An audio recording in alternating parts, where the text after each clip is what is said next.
There aren't too many cars like this left in the new world anymore, not with the tide of massive SUVs, silly crossovers, and rolling laptops masquerading as cars.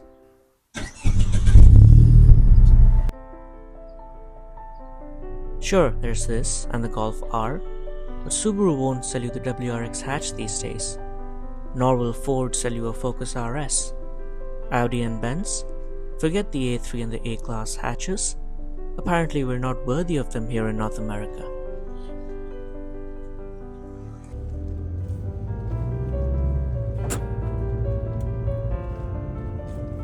But the Mazda 3 feels like one of the few that still remember what driving is about.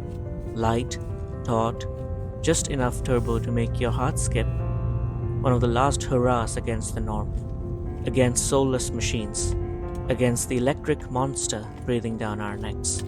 It's like a mechanical watch these days, precious and just slightly rebellious for those of us who understand them.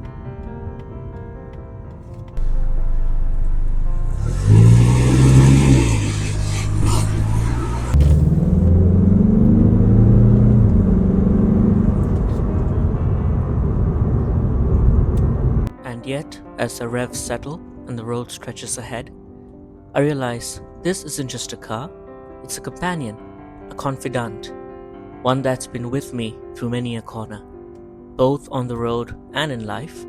So let me introduce you properly.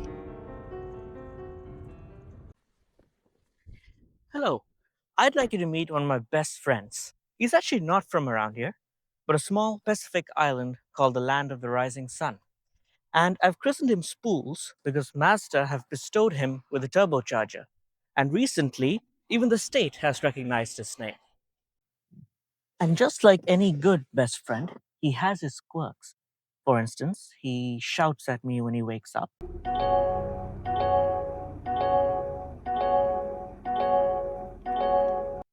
He is quite adamant about people wearing their seatbelts, even if those people aren't in the car.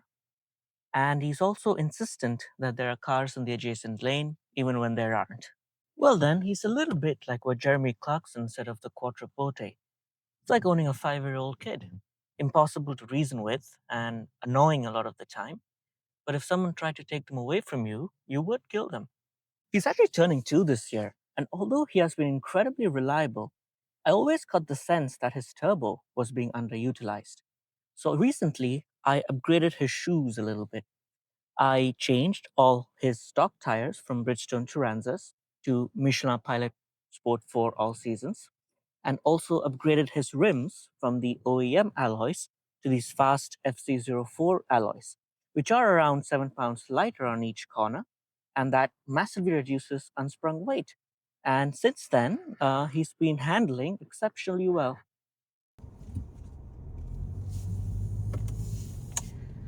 And straight away, with a quarter of the unsprung weight gone, there's a big difference in how this car handles. It accelerates better, it stops quicker, it's a lot more stable through corners, and there's a lot more grip now. It's nice to see that lightness is not just about numbers on a piece of paper, but it actually makes a significant difference in how a car handles and has a big impact on mechanical grip. The steering is a little heftier now, but it's not uncomfortable. And to be honest, I think it suits the car a lot more. And I really believe that Mazda should be giving better tires on their turbo models.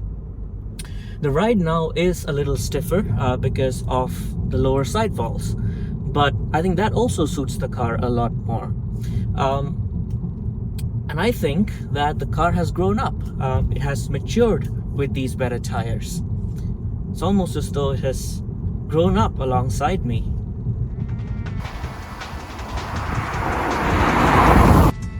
But don't get me wrong though, the car hasn't lost its feisty nature. It's still like a spaniel on a lead when the road opens up, and it's still very, very enjoyable. It always puts a smile on my face.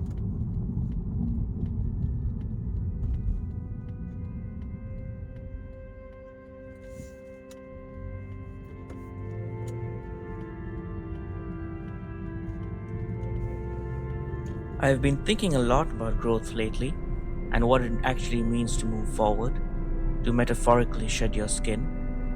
A couple of months ago, I let go of something I'd spent a few years building, a PhD, because over time, I realized it was no longer serving me. On paper, it was perfect, something society expects from you: publications, awards, honors, the lot. But deep down, I got the sense that I wasn't destined to be there, and I was running on fumes. With no desire to teach in academia, slogging for minimum wage seemed like a fool's errand, stuck in a loop that didn't feel like me anymore. And oddly enough, what helped me clear my head was something as simple as getting behind the wheel. Just me, the car, and the road. No deadlines, no pressure. Just a bit of turbo whine, the hum of the tires, and a reminder that not everything needs to make perfect sense right away. Sometimes it's enough to just keep driving and trust that you'll figure the rest out along the way.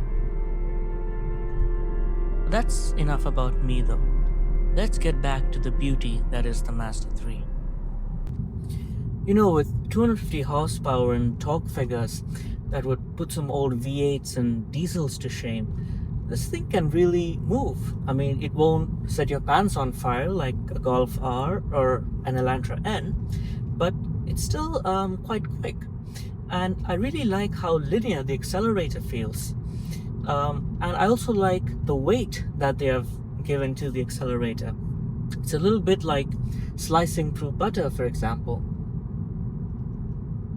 The brakes, they are quite assertive and strong, but I do miss that linear feel we had in the third generation Mazda 3. I wish they would bring that back. I mean, certainly this isn't the most practical car in the world. A church mouse would call the rear seats tight, and those seat pillars are more like Corinthian columns, but this car as a tool for making you feel special and just how compelling the drive is, it's something else. It's a bit of a shame that Mazda doesn't sell you a 6-speed manual with this masterpiece of a turbocharged engine. But to be honest, this 6-speed automatic, I'm surprised how competent it is. It knows exactly which gear to give you and when. It's not the fastest gearbox in the world, but it's still very smooth and very precise. It's a little bit like an old wise butler. Just allow me a second, sir, while I hop over and fetch third for you. Love how balanced the chassis feels through these corners, and also the steering is precise enough so I know where the front wheels find themselves on the road. I've always believed that a well-tuned static suspension is significantly better than a badly tuned adaptive one, and this seems to be a classic case in point. That rear torsion beam axle is a little bit of an elephant in the room, because the moment you have a mid-corner bump, it does tend to throw you around a little bit. But that's okay. This car wasn't meant to crush lap times or beat the Golf R around the Nürburgring. It was designed to be more of a Grand Tourer, and I think for that purpose, that torsion beam is fine. There is also a sport mode in this car, and once you put it in sport, the throttle becomes sharper. The steering is a little bit more sharper as well. And I believe there's also a little bit of electronic trickery going on with the G vectoring control, which is Mazda's fancy way of sending torque to all four corners. And what that does is, as you do enter the corner, you feel as though it's sort of pulling you in. And I've never felt that in a front biased car before. It's really very good. It's a nice bit of kit. This is definitely not a BMW 3 Series, but you would be forgiven for believing that it has a weight distribution very close to 50-50. So this car then seems to be more of a philosophy. It's one of the few last remaining driverless cars in today's market. Everything is just as you would expect it to be. A love how these controls are extremely ergonomic and they fall to touch so easily. I just love how clicky these knobs are, and you just don't get that in modern cars these days. And it's not a car that makes you want to drive fast. It sort of encourages you to take it slow, savor the road, rather than truly attack it.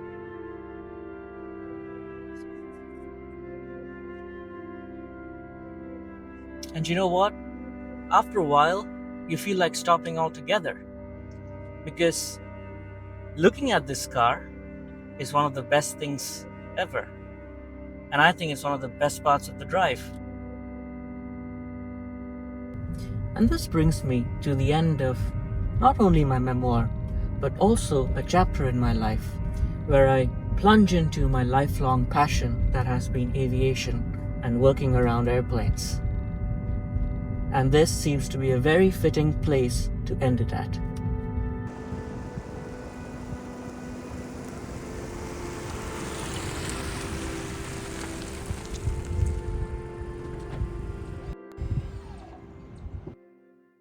And once you get to where you're going, you get the privilege of turning around and looking at this car. I mean, from the side, it doesn't even look like a hatchback. It's got the proportions of a shooting brake. And from the back, it looks like these tail lights were taken from an 812 Superfast. And from the rear three quarters, it's got the poise of an Alfa Romeo Brera. And if you didn't have the badge, you might think that it was penned by Pininfarina or Torre. I love that car. I really do.